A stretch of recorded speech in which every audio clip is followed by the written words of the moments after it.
When you're asking about what are your options as a family, it's not necessarily an option that's readily put out there for you. An ICF-DD facility for many families is something that they have not been informed of. The state really wants to push for individuals in their home, which is understandable. That's what everybody wants, is to have your family as one unit in the home.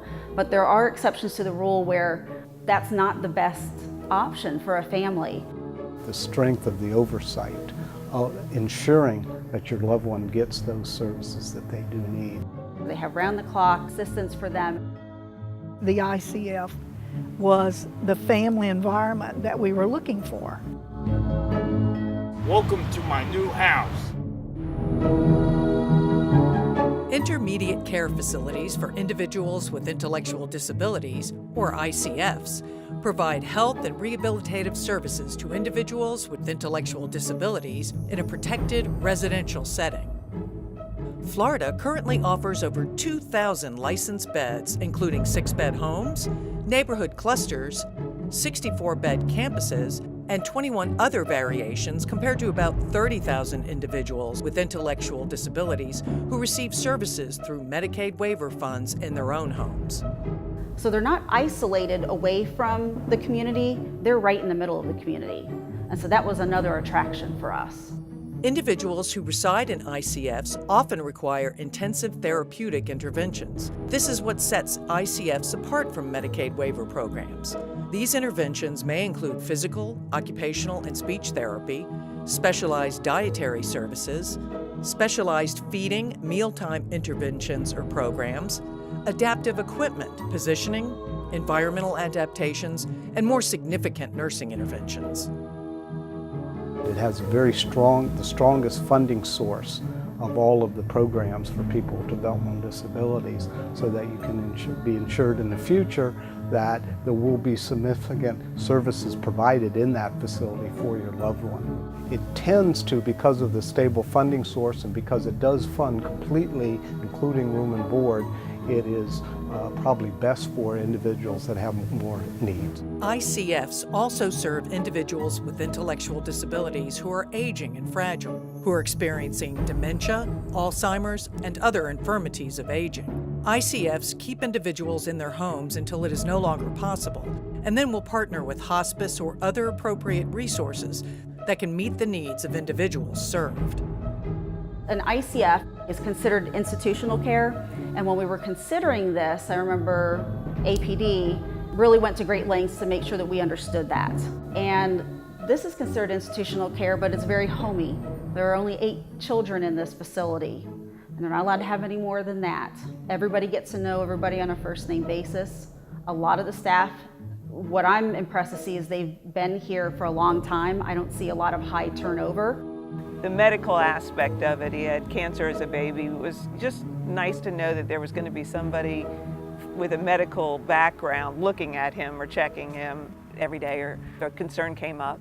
There are group homes, there are more institutional style type settings that are larger. It had all the types of therapies that he would require, the medical care necessary, it had the staffing that he needed.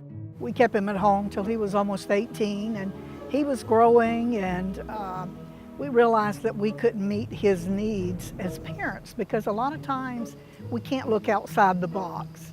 And also, we got to thinking about, one day we're going to pass away and he's going to need a place to live.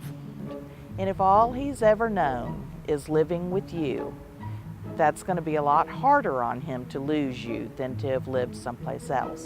And that really resonated with us. The state is required to place an individual who requests it within 90 days. So if somebody needs an immediate placement and they can't arrange that through one of the other state programs, the ICF be an ideal choice. We really didn't know a lot about what options we had for Patrick. We really kind of felt like he living with us was going to be it. But our son was not at a point in his life where he could be as independent as he would need to be to live in a group home setting that's a little bit smaller. It really was rather simple because Paul was on the med waiver. He could find a place here.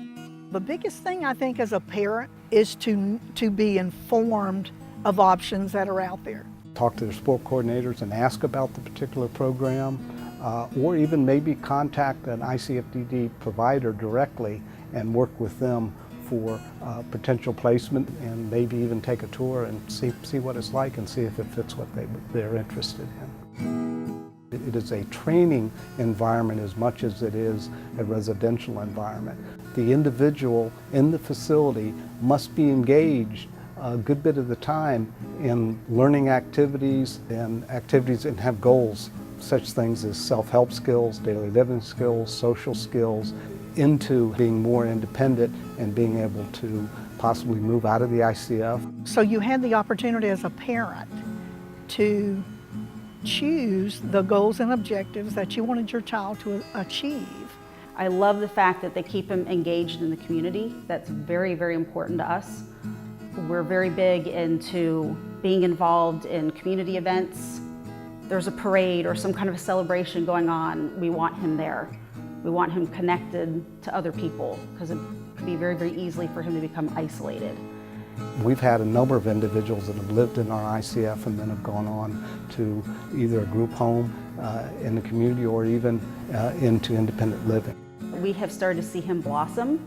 He's becoming a lot more independent, things that we didn't think we would see him do for quite some time. We had been told he would never feed himself, potty train, or anything like that.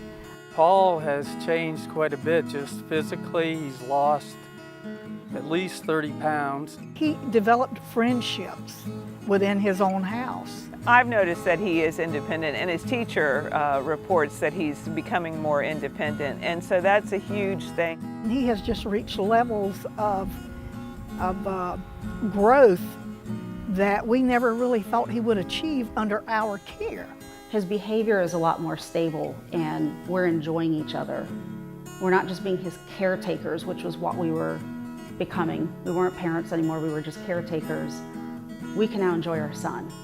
It changed me a lot through behavior, and I've learned new things and new people. His self-confidence has just blossomed since he's been here. His self-esteem, he knows that there are things that he could do that he wasn't able to do before. And you're afraid that you might be judged, especially by those that haven't walked in your shoes to understand.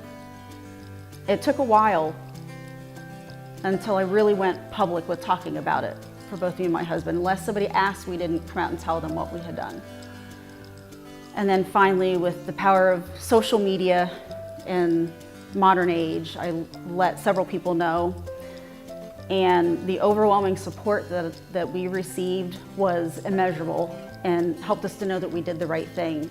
We always came back to the security and the comfort of the environment of the ICF, with everything being encompassed in one location. All of a sudden, I came to that realization that I was incredibly happy in that moment, because if he likes it here, then this is where he needs to be. If there's some place he doesn't like, he will let you know. And it was maybe 3 months later that we tried to bring him home for our first sleepover. And when it was time to head upstairs, he said, "Go home, roommate." He loves his roommate, and walked out to the van and sat in the van, and I had to bring him back home. And we've tried one other time since then to have a sleepover, and he did the exact same thing. At first, I was a little hurt and kind of sad that he didn't want to stay with us, but I realized we're not that much fun. It's a lot more fun here. There's more excitement. And kids his age, and he again gets that one-on-one attention all the time. Okay, Mom, I'm ready to go back to my apartment, to my house. And that first day, he did not have a problem with us leaving. As a matter of fact, I think he was waiting for us to leave, Paul has fit in this place wonderfully. Like I say, we pick him up every Sunday for church. He's just excited. He just seems to be really happy. Well, I just feel like this is a home for Paul.